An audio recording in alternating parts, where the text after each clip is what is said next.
We're back for segment 2 of the interview with Rabbi Moshe Apter, and I'm joined today by his son, Yaakov Chaim Apter, to engage his father in some various stories that I missed, that we didn't come out in the first part of the interview. So I'm very happy to have Yaakov Chaim here with me.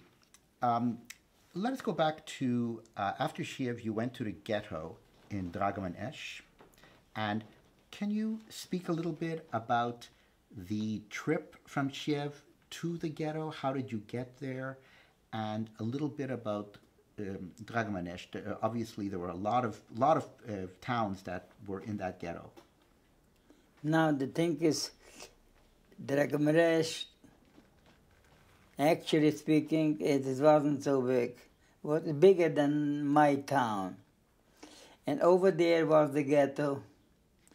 And from the ghetto to the trains, it was nothing there to talk about it. You know what I'm talking about? How do you call it? A wald. A forest. Huh? A forest. Yeah, and anybody actually who passed away, you know what I mean, going there, they used to bury him at one of the places there. And we went on the trains, and so it was terrible for the simple reason, no bathroom, no nothing.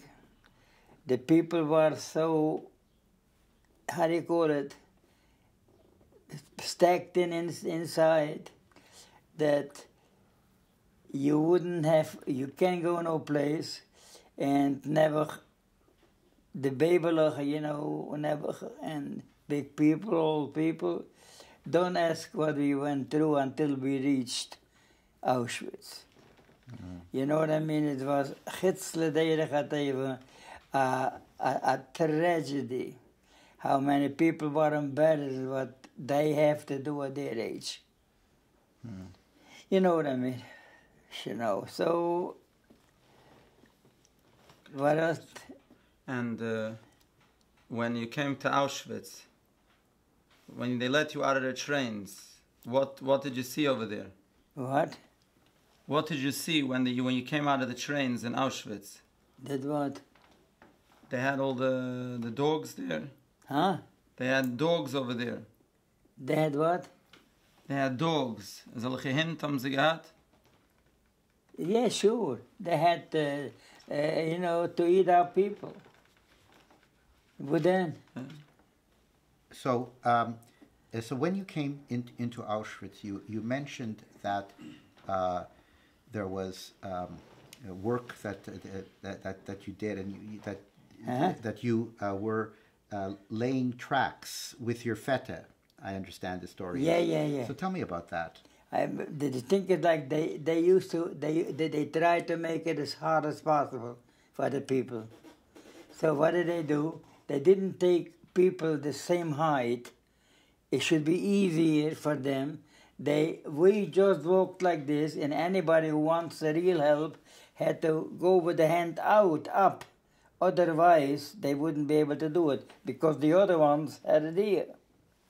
So. There was an incident in an Auschwitz that I'd like your son, to Yaakov Chaim, to ask you about, that I was informed of, that it had to do with Mendel Fligman and the Rav Herschel Kahane. Yaakov Chaim, if you wanted to just present that question. And yeah, you always told me the story with Mendel and the Strumtere roof. Yeah, what happened on Rosh Hashanah? Yeah.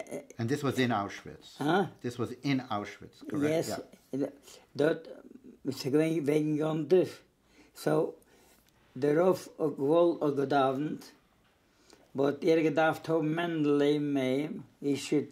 In English. Huh? In English. Niela. No. In English, nicht in Yiddish.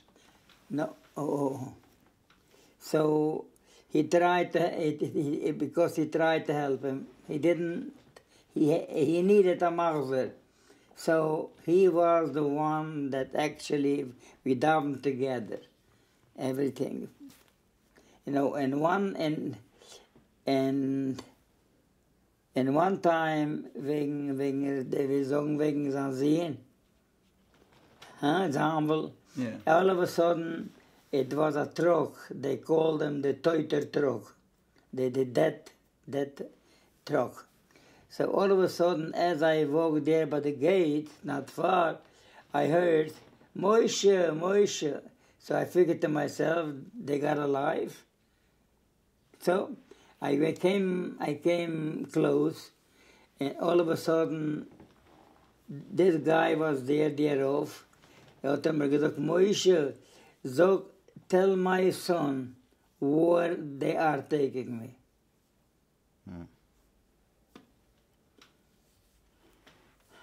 Very sad. Huh? Very sad. Yeah. Very sad. Very sad. Huh? Very sad. Very sad, yes. Sure, but Yeah. Very you sad. haven't got an idea what we went through. There is no two ways about. If I wouldn't be there, I wouldn't believe the people. So, from Auschwitz, as we said in the earlier part of segment 1, from Auschwitz, you marched to Bergen-Belsen. You went to Bergen-Belsen from Auschwitz, correct? You want to know the truth? Yeah. I don't remember. Uh-huh. Okay. I don't remember because I remember that we went, and the whole story I can't. Don't forget about what I did yet. But I know we walked a lot. Mm-hmm. We walked a lot. And the day of the liberation, there's a story of Huna Malek that you were Yeah, ill. fine. Could you tell me about that? The liberation, I had, how do you call the sickness? Typhus. Uh-huh. Typhus. Typhus.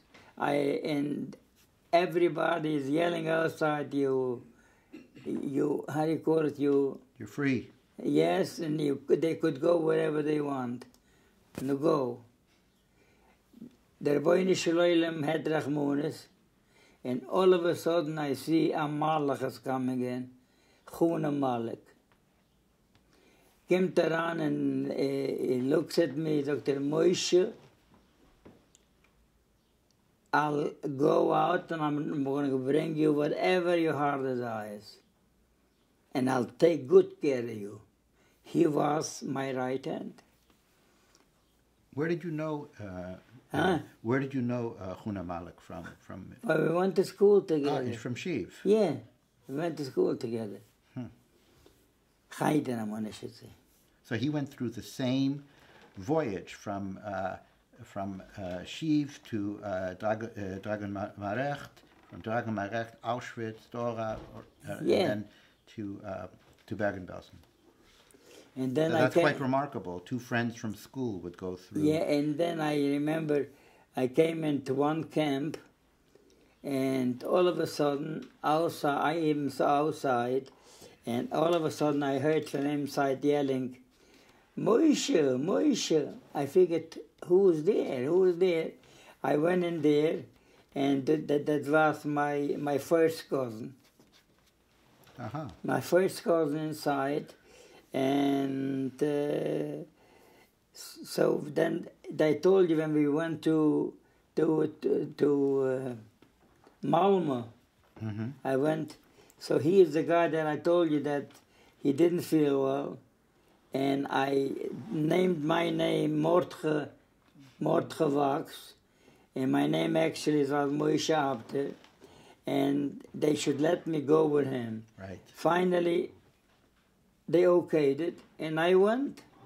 Mm-hmm. So, and mitten voeren, you know what I mean? He got sick and they threw him into the water. Why that was, I asked him there, why do you throw him into the water? That's rules. I don't know if it is or not, I don't know. And who was in charge? Huh? Who was in charge during this? This was after the war. This after the war. Aha. Yeah, after the war. Imagine I went to Sweden. I was there, and my name I had to be changed. The first name, the second name. And so, they, So I went in there to the office. I found a man, and he told me, I told him what I did. He tells me, don't worry about it. Your name is going to go back as it used to be. I'll make it so that you shouldn't be Two names. And he did it. It was a goal, I'm talking about. and they believed you, that you said you were brother of Motche, of Moshe Vax? They didn't believe me. So how did they trust you? They toch got mazel. And they asked you about your cousins. Yeah. No, but Yaakov Chaim, this is what I did, and this is what had happened, and that's it. The Rabbi Shalom at Megais Nazoiti. This is exactly what it is. So I think that some of the areas that we wanted to cover, that we didn't cover in the first segment, we've covered now. Yaakov Chaim, if there's any other question you'd like to pose, I think we're more complete now. We're more complete with the interview. Okay. So I'm going to thank you again for this extra time in the interview, Rabbi Apter. It was a pleasure talking with you. When? Thank you so much. Thank you very much. And der Eibischte soll helfen, mit einem Interview with Gitte Sachen. That's it. But nobody could believe it. Seeing is believing. We thought over here it was a man was there. But one thing I'll tell you, overheating in the lager. I went as much as possible. It's like I was there and by the side do I thought in America showing. So I wanted the Rabbi should give me he should try and give me a slip. I should go out for the Siddur. The Rabbi, no, don't worry, I'll give you. Did you? Did he? I eat, yes. So to go to the priest, I would have gotten everything, but I'm ashamed to make nothing out of him. So I did whatever I could. I how do you call it? The tomatoes, vegetables, because I worked in the kitchen and I had a choice. All of a sudden, a car comes into the camp. I noticed that the car is from New York. It's an iron, and all of a sudden, an officer passes by. Soldier, you didn't salute me. So I told him, which is first, my life to live? I should have something because I didn't eat, or you were saluting. You're going to be court-martialed. Okay, court-martialed. So they called me in, and it was a very nice man. And I told them, listen to me, I'm Jewish, it's Passover. I didn't eat nothing. A guy brought me in. All of a sudden, this guy coming, the saluting is more important. You know what he said? Well, what I went through. Okay.